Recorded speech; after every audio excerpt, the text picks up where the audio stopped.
دوسری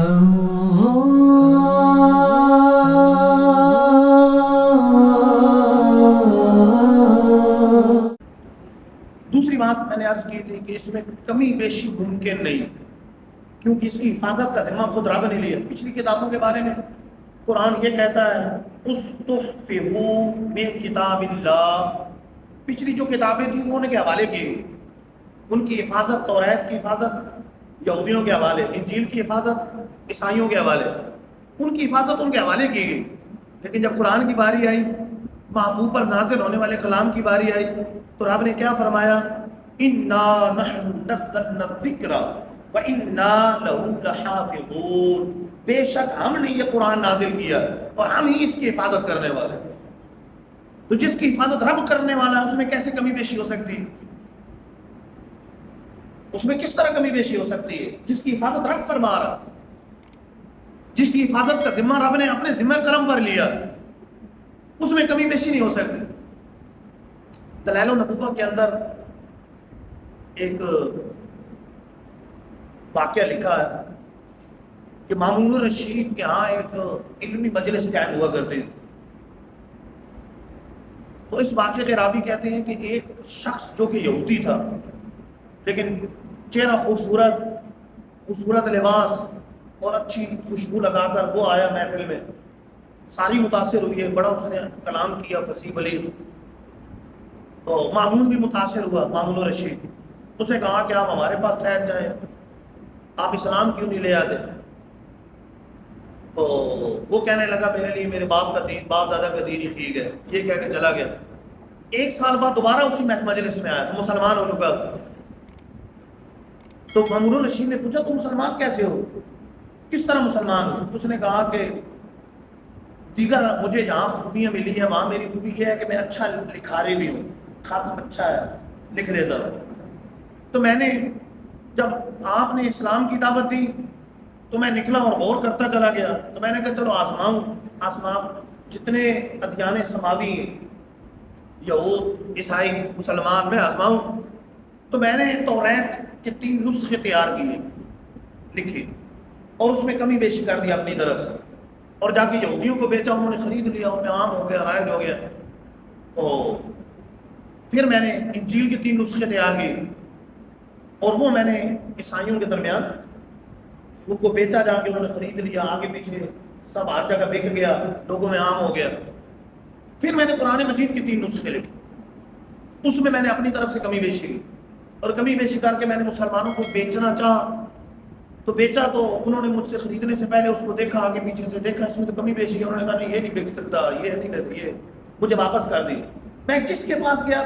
سب نے اس کو دیکھا اور واپس کر دی۔ تو میں سمجھ گیا کہ یہ وہ کلام الہی ہے جس کی حفاظت کا ذمہ رب نے لیا ہے، اس میں کمی بیشی نہیں ہو سکتی۔ تو میں قرآن مجید کا یہ معجزہ دے کر میں مسلمان ہو گیا، میں اسلام لیا۔ اس کے راوی کہتے ہیں میری ملاقات سفیان بن عیینہ سے ہوئی آج کے موقع پر، تو میں نے یہ واقعہ سنایا، تو حضرت سفیان بن عیینہ جو کہ تابعی بزرگ ہے، آپ رحمۃ اللہ تعالیٰ فرماتے ہیں کہ یہ حق ہے اور اس کا ثبوت قرآن مجید کے اندر موجود ہے۔ یہ 2 آیتیں پڑھی، اُسْتُحْفِظُوا مِن کتاب اللہ، توریت انجیل کے بارے میں رب کہہ رہا ہے کہ ان کی حفاظت کا ذمہ انہی کے ذمہ کر دیا۔ توریت یہودیوں کے ذمہ، انجیل عیسائیوں کے ذمہ، ان کے ذمہ کر دی، اس میں کمی بیشی ہو گئی۔ لیکن قرآن مجید کے بارے میں رب نے فرمایا اِنَّا نَحْنُ نَزَّلْنَا الذِّكْرَ وَإِنَّا لَهُ لَحَافِظُونَ، ہم نے ہی اس کو نازل کیا اور ہم ہی اس کے محافظ، ہم ہی اس کی حفاظت کرنے والے۔ لہذا قرآن مجید کی حفاظت جب رب نے اپنے ذمہ کرم پر لی ہے تو اس میں کمی بیشی نہیں ہو سکتی، اس میں کمی بیشی نہیں کر سکتے، کمی بیشی نہیں ہو سکتی۔ یہ ذہن رہے کہ یہ اسلام کے بنیادی عقائد میں سے ہے، قرآن مجید میں کمی بیشی کا اعتقاد رکھنا کفر ہے، اور یہ اعتقاد رکھے کہ کمی بیشی ہو سکتی ہے وہ بھی کافر ہو جائے، مسلمان نہیں رہے۔ قرآن مجید میں کمی بیشی کا اعتقاد رکھنا، یہ کہنا کہ کمی بیشی ہو سکتی ہے، یہ عقیدہ کفریہ ہے۔ بعض لوگ اس طرح معاذ اللہ ان کے برے عقائد کے اندر یہ موجود ہے کہ حضرت عثمان غنی رضی اللہ تعالیٰ نے کچھ آیات نکال دی، اہل بیت کی فضیلت پر تھی، نکال دی، یا یہ ہے کہ پہلے پتوں پر لکھا ہوا تو قرآن پاک 40 بارے تھے، 10 بارے بکری کھا گئے۔ تو یہ واہیات عقیدے کفریہ عقیدے، مسلمانوں کے عقیدے نہیں۔ پوری امت کا، مسلمانوں کا اجماع ہے، صحابہ کا اجماع کہ یہ قرآن پاک جو قرآن مجید مختلف جگہوں سے صدیق اکبر کے دور میں جمع کیا گیا اور پھر عثمان غنی نے لغت قریش پہ سب کو جمع کیا، کہ جیسے پہلے تو اجازت تھی نا کہ چلو فلاں لہجے میں پڑھ لو، فلاں لہجے میں، بعد میں قریش، کیونکہ قریش کی لغت پہ نازل ہوا تو قریش کے لہجے میں، تو وہ قرآن مجید جو مختلف جگہوں پر پتوں پہ لکھا ہوا ہے سب پر، یہ قرآن مجید کلام الہی ہے، اس کی حفاظت کا ذمہ رب نے لیا، جو ایک مصحف کے اندر دور صدیقی کے اندر جمع کیا گیا، صدیق اکبر رضی اللہ تعالیٰ کے دور میں نازل، تو دیر 23 سالوں میں حضور پر نازل ہوا اور جمع کیا گیا۔ یہ قرآن مجید وہ قرآن مجید ہے جس میں کمی بیشی ماننا بھی کفر اور کمی بیشی کا اعتقاد رکھنے کے ساتھ یہ کرنا کہ ہو سکتی ہے، یہ عقیدہ بھی کفریہ ہے۔ مسلمانوں کا سچا عقیدہ یہ ہے، رب نے قرآن میں کہہ دیا ہم نے ہی اسے نازل کیا اور ہم ہی اس کی حفاظت کرنے والے، تو یہ محفوظ، اس میں ایک نقطے کی بھی کمی بیشی نہیں ہو سکتی، ایک لفظ کی بھی کمی بیشی نہیں ہو سکتی، تو جو اس کا اعتقاد رکھے کمی بیشی ہو سکتی ہے وہ مسلمان نہیں۔ اچھا یہ ذہن میں آ سکتا ہے کسی کے ذہن میں آئے کہ حفاظت کا ذمہ رب نے لیا تو انہوں نے جلایا کیسے قرآن پاک؟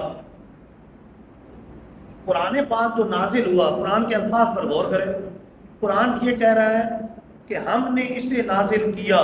انا نحن نزلنا الذکر، اور جسے نازل کیا وَإِنَّا لَهُ لَحَافِظُونَ، ہم اس کی حفاظت کرنے والے ہیں۔ تو نازل تو یہ مصحف تو نازل نہیں، اوراق تو نازل نہیں، اوراق تو کاغذ تو مارکیٹ سے مل جاتے ہیں، اس کے اوپر قرآن چھپ جاتا ہے،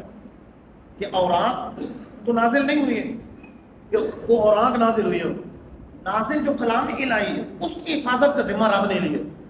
مصحف اوراق کا ذمہ نہیں لیا کہ مصحف اوراق کو کوئی جلا نہیں سکتا، یہ نہیں ہو سکتا،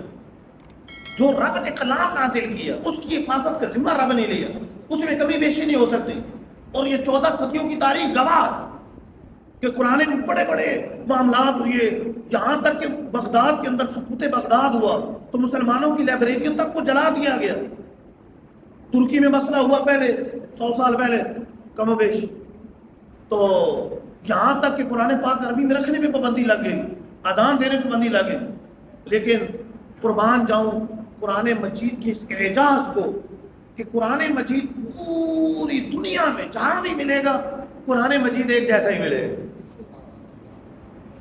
اس میں کوئی کمی بیشی نہیں، اتنی صورتیں ہیں، اتنی رکوع ہیں، اتنی آیات ہیں، وہ ساری پوری دنیا سے قرآن مجید جو ملے گا اس میں کمی بیشی نہیں، جتنے واقعات ہوئے، لائبریریاں جلا دی گئی، مصحف تک، مطلب جب سقوط اسپین ہوا اس کے اندر تاریخ پڑھی ہوگی جن لوگوں نے، وہ سمجھتے ہیں کہ جہاں تک کہ قرآن پاک تک جلا دیے گئے، اس طرح کے معاملات ہوئے، سقوط بغداد ہوا تو قرآن مجید کے ہر طرح کی دینی کتاب جلائی گئی، تاتاریوں نے جو حملے کیے،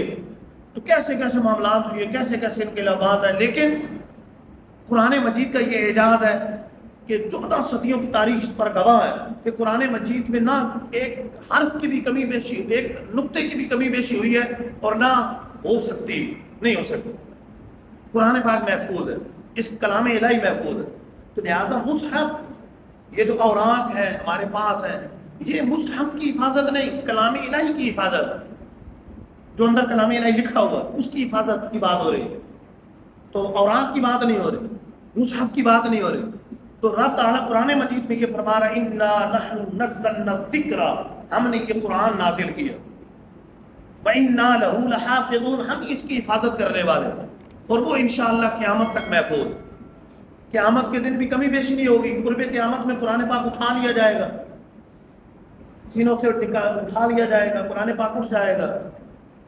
لیکن قرآن پاک میں پھر بھی کمی بیشی نہیں ہو سکتی، وہ اٹھنا بھی اس کی حفاظت کے منافی نہیں، کہ قرب قیامت میں قرآن پاک اٹھا لیا جائے گا تو یہ اٹھنا بھی اس کی حفاظت کے منافی نہیں ہے، اس وقت بھی کمی بیشی نہیں ہو سکتی، قیامت تک اس میں کمی بیشی نہیں ہو سکتی، 14 صدیاں اور آگے جتنی بھی صدیاں آئیں گی ان تمام صدیوں میں قرآن پاک محفوظ رہے گا، مطلب اس میں کمی بیشی نہیں ہو سکتی۔